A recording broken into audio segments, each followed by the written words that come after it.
गुरु भगवान की जय, श्री कृष्ण की जय, माँ पीताम्बरा की जय। साधकों, मैं आशा करता हूँ कि आप अपने परिवार सहित अपने घर में कुशल पूर्वक होंगे। मेरे प्रिय बंधुओं, कई साधकों ने सिंदूरणी भूतनी की साधना मांगी है। यह साधना मैंने 1 साल पहले अपलोड की थी, लेकिन YouTube ने इसको हटा दिया है। और हटा कैसे दिया है मैं ये भी बता दूं आपको कि बहुत से बाबा जो लोग हैं वो अपने चेलों से कहकर मेरे वीडियो पर स्ट्राइक कराते हैं। जो ज़्यादा अच्छा वीडियो होगा उसे स्ट्राइक कराते हैं और उसे हटवा देते हैं। YouTube हटा देता है उसे। और मेरे पास इतना समय नहीं मिलता है कि मैं एक एक करके अपनी पुरानी साधना को देखता रहूं कि मेरी कौन सी साधना है या हट गई है। तो कोई बात नहीं है, मैं दोबारा इसे अपलोड किए दे रहा हूं। और मैं उन साधकों का बहुत आभारी हूं कि जो साधक मुझे याद दिलाते रहते हैं कि गुरुजी आपकी फलानी साधना नहीं मिल रही है या अन्य साधना नहीं मिल रही है, तो मैं उन्हें दोबारा अपलोड कर देता हूं।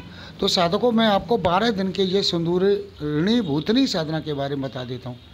पहले तो साधकों, मैं आपको ये बता दूं यहाँ कि भूतनी और प्रेतनी, राक्षसनी,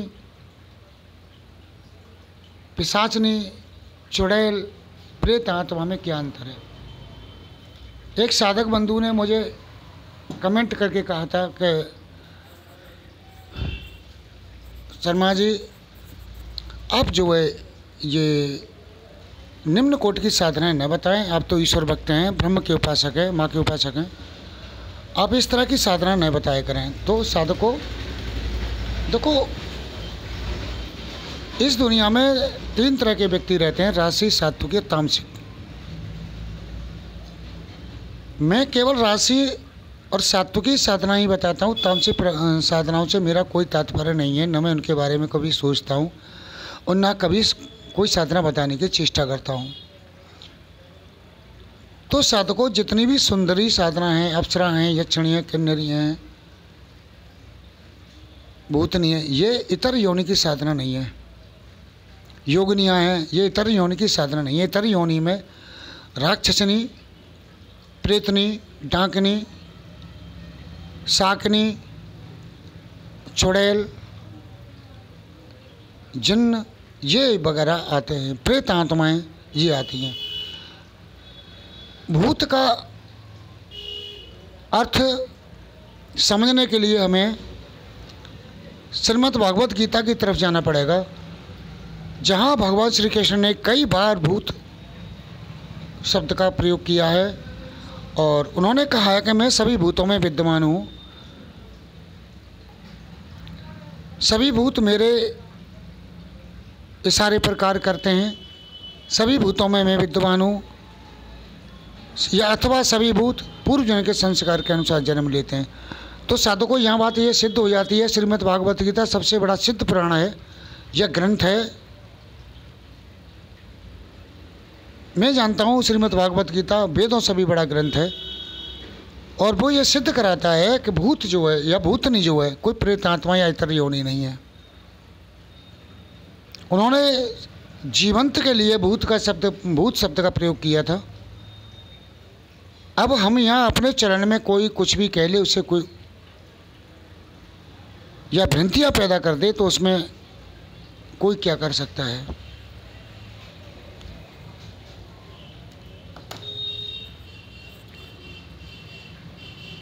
तो साधकों, ये बात भूल जाइए कि मैं जो भी साधना डालता हूँ, इतर योनि की साधना डालता हूँ, ये इतर योनि की साधना नहीं है।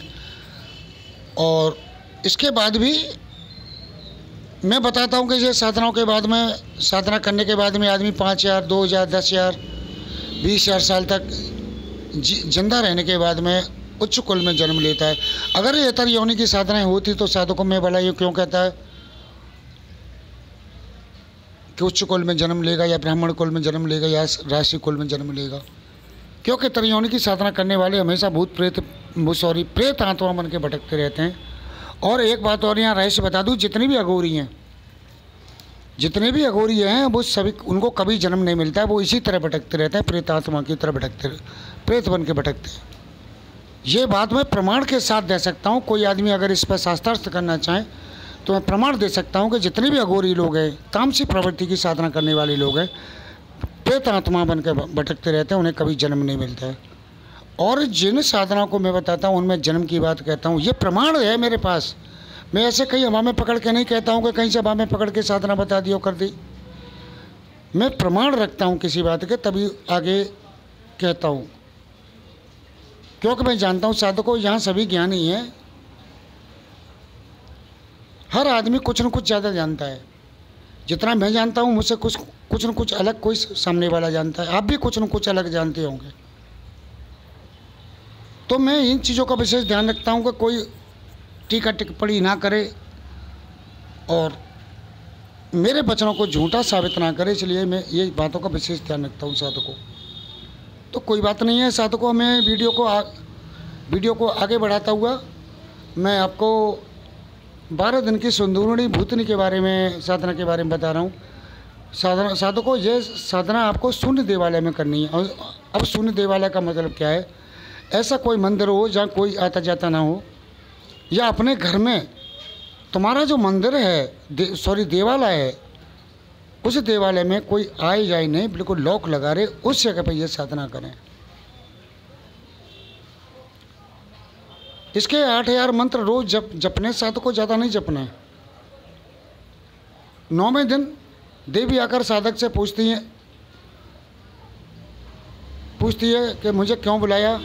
तो साधक ये कहे कि मुझे मेरे साथ भार्या रूप में जीवन में भर साथ रहो। साधकों ये भार्या के रूप में ही सिद्ध होती हैं। तब ये देवी सिद्ध होने के बाद साधक को वस्त्र, अलंकार, भोजन, भोज्य पदार्थ और 25 स्वर्ण मुद्राएं रोज देती हैं, तथा स्वर्ण जो दिव्य रसायन होता है वो भी साधक को देती रहती हैं। अब साधकों से साधना को कैसे करनी है? ये साधना उत्तर दिशा की ओर मुँह करके करें। ये तंत्रोक्त विधि से साधना है। इसमें नीले वस्त्र का और नीले ही आसन का प्रयोग करना है साधकों। तंत्रोक्त विधि का साधकों ये अर्थ नहीं है कि कोई उसमें ऐसी कोई विधि लगा दी गई हो जैसे मांस, मंदरा, मीट या अभज्य पदार्थ हों, उनका संपुट देना हो, उन्हें भोग देना हो, ऐसा कुछ नहीं है। तंत्रोक्त विधि का अर्थ ये होता है कि क्रोध भैरव के द्वारा संपुट साधना है ये। तो साधकों ये उत्तर की ओर दिशा की ओर करें। सामने चौकी बिछा लें और चौकी बिछाने के बाद एक सुपारी लें। सुपारी लेने के बाद में आप उस पर भूतनी देवी की स्थापना करें। इतनी बड़ी सुपारी लें, भूतनी देवी की स्थापना करें और भूतनी देवी की स्थापना करने के बाद में उसकी प्राण प्रतिष्ठा करने के बाद पंचपूजन, दीपम धूपम नैवेद्यम पुष्पम अक्षतम समर्पयामि। अब जो भी पुष्प हों उनको समर्पित करें साधकों। देखो साधकों, मैं पहले भी एक वीडियो में कह चुका हूँ कि मायने ये नहीं रखता कि हम उन्हें क्या समर्पित करते हैं, मायने ये रखते हैं कि हमारे भाव क्या हैं समर्पण के समय। तो आपके भाव प्रेम के होंगे तो ये साधना सिद्ध होती हैं, और नहीं होंगे तो नहीं होंगी।